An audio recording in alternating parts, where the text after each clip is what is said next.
Bonjour et bienvenue dans le premier module de Classe Code. Vous allez découvrir que vous aussi, vous pouvez programmer.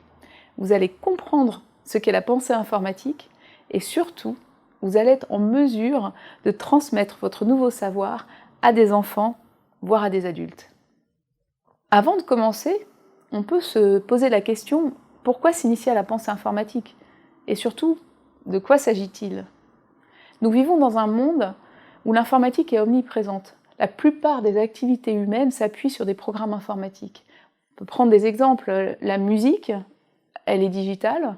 La presse, elle est de plus en plus en ligne. L'agriculture, elle est robotisée. La médecine, où maintenant on a des chirurgiens qui vont se faire aider de robots pour opérer de façon beaucoup plus précise, où on utilise des algorithmes pour décoder l'ensemble du génome humain. Et pourtant, on ne sait généralement pas comment tout ça fonctionne. Nous sommes consommateurs d'outils fabriqués par des informaticiens et des informaticiennes. Vous savez, ces gens dont on pense qu'ils sont les seuls à comprendre et à faire fonctionner les ordinateurs. La pensée informatique, on va découvrir tout au long de ce module ce que c'est et on y reviendra plus abondamment à la fin. Mais pour commencer, on peut dire que c'est tout simplement la capacité, par rapport à quelque chose que l'on fait, que l'on sait faire, que l'on veut faire faire par une machine, à décomposer cette chose en tâches simples, en instructions non ambiguës, qu'on va pouvoir faire exécuter par la machine à notre place. C'est une façon de réfléchir qui permet de formaliser un processus qui peut être inconscient et de le rendre exécutable par d'autres. Dans ce module, nous n'avons pas l'ambition de faire de vous des informaticiens ou des informaticiennes. Ce n'est pas du tout l'objectif.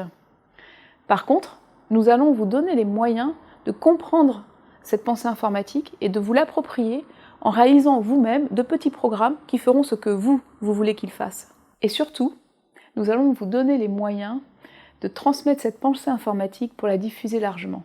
Vous allez devenir d'abord acteur, parce que vous aurez compris les notions de base et vous saurez les utiliser pour créer des petits jeux, des histoires interactives, des quiz, des algorithmes simples.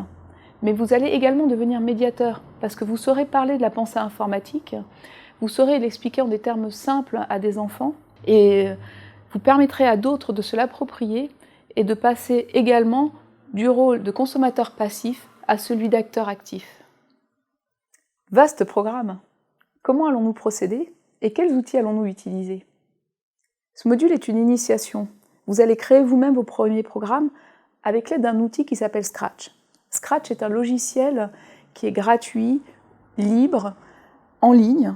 Il a été développé par le MIT, la célèbre université américaine, et il permet d'apprendre à programmer très facilement. Il est accessible à tous, a fortiori à des enfants.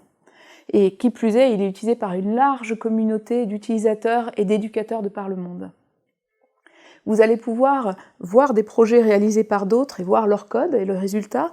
Vous allez pouvoir partager vos propres projets. Vous allez même pouvoir contribuer, remixer des projets qui auront été faits par d'autres et apprendre comme ça, tout ça grâce à la plateforme en ligne de Scratch. Nous n'allons pas seulement créer des programmes avec Scratch. À chaque fois, nous profiterons d'un temps de recul pour vous donner des clés de compréhension des différents mécanismes que vous aurez expérimentés vous-même en programmant. Ce sera un peu d'histoire, des anecdotes, du décryptage et également des activités à faire sans ordinateur. Ces différentes clés vous permettront de prendre du recul et de comprendre progressivement la pensée informatique. Enfin, chaque partie se terminera avec quelques notions de pédagogie et également des ressources pédagogiques clés en main pour vous aider à transmettre ce que vous avez appris et à réfléchir à ce processus de transmission. Chacun et chacune peut faire exécuter des choses à une machine. Chacun et chacune peut concevoir un programme, peut l'expliquer, peut créer de nouvelles choses. Alors maintenant, c'est à vous.